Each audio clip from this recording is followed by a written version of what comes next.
അസ്സലാമു അലൈക്കും വറഹ്മത്തുള്ളാഹി വബറകാതുഹു. അൽഹംദുലില്ലാ വസ്സലാത്തു വസ്സലാമു അലാ അഷ്റഫി റസൂലില്ലാ വഅലാ ആലിഹി വസ്വഹ്ബിഹി അജ്മഈൻ. അമ്മാ ബഅദ്. അല്ലാഹു സുബ്ഹാനഹു വതആല നമ്മുടെ ഈ മജ്ലിസിനെ നമ്മിൽ നിന്നും സ്വീകരിക്കുമാറാകട്ടെ. ആദ്യമായി നമ്മുടെ മജ്ലിസ് കാണുന്ന ആളുകൾ നമ്മുടെ ചാനൽ സബ്സ്ക്രൈബ് ചെയ്തതിന്റെ ശേഷം ഇൻഷാ അല്ലാഹ് മറ്റുള്ളവരിലേക്ക് എത്തിക്കുക.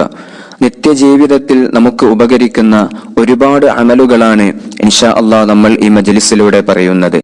ഒരു മനുഷ്യൻ ജീവിക്കുന്ന അവന്റെ ചുറ്റുപാടിൽ, അവന്റെ ആ ജീവിത സാഹചര്യത്തിൽ ഒരുപാട് ആളുകളുമായി അവൻ ഇടപഴകാറുണ്ട്.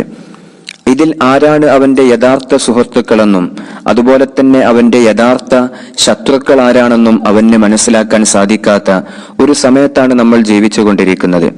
പലപ്പോഴും നമ്മളോടൊപ്പം ഏറ്റവും കൂടുതൽ നമ്മുടെ പല കാര്യങ്ങളിലും ഇടപഴകുന്ന ആളുകൾ, നമ്മളോടൊപ്പം സന്തോഷങ്ങളിൽ പങ്കിടുന്ന ആളുകൾ, അവരെല്ലാം അവരുടെ ഉള്ളുകൊണ്ട് ചിരിക്കുന്നവരും അതുപോലെ തന്നെ നമ്മുടെ പരാജയങ്ങളിൽ സന്തോഷിക്കുന്നവരുമായിരിക്കും.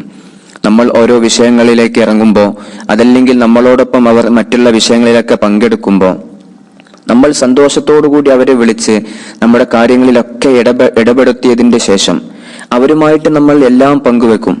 നമ്മുടെ ഉറ്റ സുഹൃത്തുക്കളായിട്ട് നമ്മൾ അവരെ കാണും.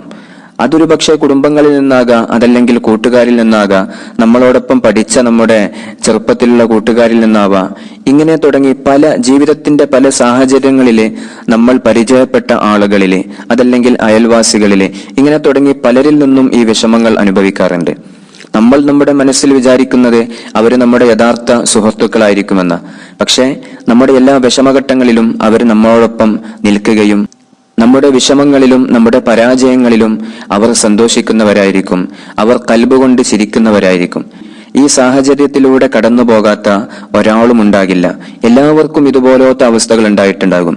നമ്മൾ വല്ലാതെ വിശ്വസിച്ച്, നമ്മൾ വല്ലാതെ നമ്മോട് അടുത്ത് നിർത്തിയതിന്റെ ശേഷം നമ്മളെ വഞ്ചിച്ചവര്, നമ്മെ പറ്റിച്ചു പോയ ആളുകള്, അതുപോലെ തന്നെ നമ്മളുമായിട്ട് നമ്മുടെ സന്തോഷങ്ങളിലൊക്കെ അവർ പങ്കെടുത്തിട്ട് അത് നമുക്ക് എതിരാകുന്ന അവസ്ഥകള് പലപ്പോഴും നമ്മൾ അനുഭവിക്കാറുണ്ട്. പല കാരണങ്ങൾ കൊണ്ടും ഇങ്ങനെ സംഭവിക്കാറുണ്ട്. പലപ്പോഴും നമ്മുടെ ന്യാമത്തുകൾ കണ്ടുകൊണ്ട്, അള്ളാഹു നമുക്ക് ന്യാമത്ത് നൽകുന്നത് കണ്ട് അവർക്ക് ഇഷ്ടപ്പെടാതെ അവരുടെ കൽബിൽ അസൂയ വന്നതുകൊണ്ട് ഇങ്ങനെ സംഭവിക്കാറുണ്ട്.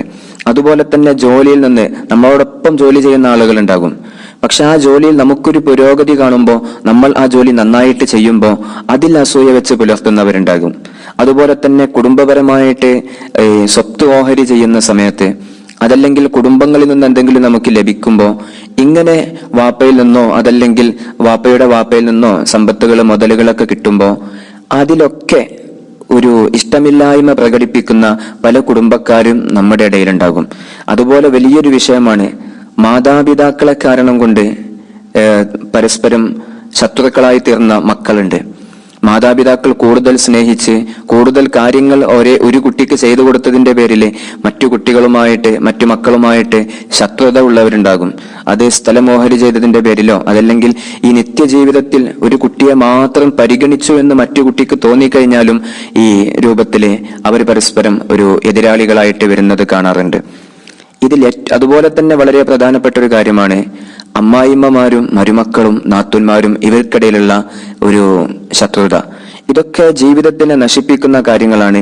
ഇങ്ങനെ പ്രയാസപ്പെടുന്ന ഈ ശത്രുദോഷം കൊണ്ട് അയൽവാസികളെ കൊണ്ട്, അതുപോലെ തന്നെ കുടുംബങ്ങളിൽ നിന്ന്, കൂട്ടുകാരിൽ നിന്ന്, ജോലിക്കാരിൽ നിന്ന്, ഇങ്ങനെ തുടങ്ങി ശത്രുദോഷം കൊണ്ട് പ്രയാസപ്പെടുന്ന ബുദ്ധിമുട്ടുന്ന ആളുകൾ, അവർ ചെയ്യേണ്ട ഒരു അമലാണ് ഇൻഷാ അല്ലാഹ് ഇന്ന് നമ്മൾ പറയുന്നത്. 786 തവണ യാ ഹഫീലു യാ അല്ലാഹ് എന്ന ഇസ്മിനെ 11 ദിവസം നമ്മൾ പതിവാക്കുക. എല്ലാ ദിവസവും സുബ്ഹ് നിസ്കരിച്ചു കഴിഞ്ഞാൽ ഉടനെ ആദ്യം നമ്മൾ 7 ഫാത്തിഹ പാരായണം ചെയ്യുക. അതിന്റെ ശേഷം യാ ഹഫീലു യാ അല്ലാഹ് എന്ന ഇസ്മിനെ 786 തവണ നമ്മൾ ചൊല്ലുക. 11 ദിവസം ഇങ്ങനെ തുടരെ നമ്മൾ ചെയ്യുക. നമ്മുടെ എതിരാളികൾ ആരാണോ അവർ ചെയ്യുന്ന ഒരു കാര്യങ്ങളും നമ്മുടെ ജീവിതത്തിലേക്ക് ഏൽക്കുകയില്ല. അള്ളാഹുവിന്റെ ഹിഫ്ള്, അള്ളാഹുവിന്റെ സംരക്ഷണം നമുക്ക് എപ്പോഴും ഉണ്ടാകും. നിരന്തരം ഓരോ വിഷയങ്ങളിലെ പല ഏർപ്പാടുകളിലും ബന്ധപ്പെടുന്നവരുണ്ടാകുമല്ലോ, കച്ചവടങ്ങളിൽ, അതുപോലെ നിരന്തരമായിട്ട് നമ്മൾ ഓരോ കാര്യങ്ങളിൽ ബന്ധപ്പെടുന്ന ആളുകളുണ്ടാകും. ഇവർക്ക് എല്ലാ സമയങ്ങളിലും ജീവിതത്തിൽ നിന്ന് ശത്രുക്കളുടെ ശല്യം കൊണ്ട് പ്രയാസപ്പെടുന്നവരായിരിക്കും.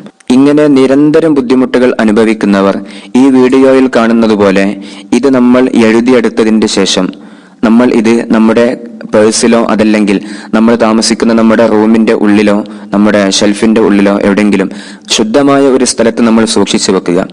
നമുക്കെതിരെ ആര് എന്ത് കാര്യങ്ങൾ ചെയ്താലും അതൊന്നും നമ്മളിലേക്ക് ഏൽക്കാതെ അള്ളാഹുവിന്റെ ഒരു ഹിഫ്ളായിട്ട് നമുക്ക് ജീവിക്കാൻ കഴിയും. അള്ളാഹു നമുക്ക് തൗഫീഖ് നൽകുമാറാകട്ടെ. ഒരുപാട് കുടുംബങ്ങൾ ഈ ഒരു വിഷയത്തിന്റെ പേരിൽ തകർന്നു പോയവരുണ്ട്. അള്ളാഹുവെ, എല്ലാ കുടുംബങ്ങളിലും നീ സമാധാനം നിലനിർത്തണേ അല്ലാ. അതുപോലെ തന്നെ വിഷമങ്ങൾ അനുഭവിക്കുന്നവരെ എല്ലാ വിഷമങ്ങളെയും നീ മാറ്റി കൊടുക്കണേ അല്ലാ.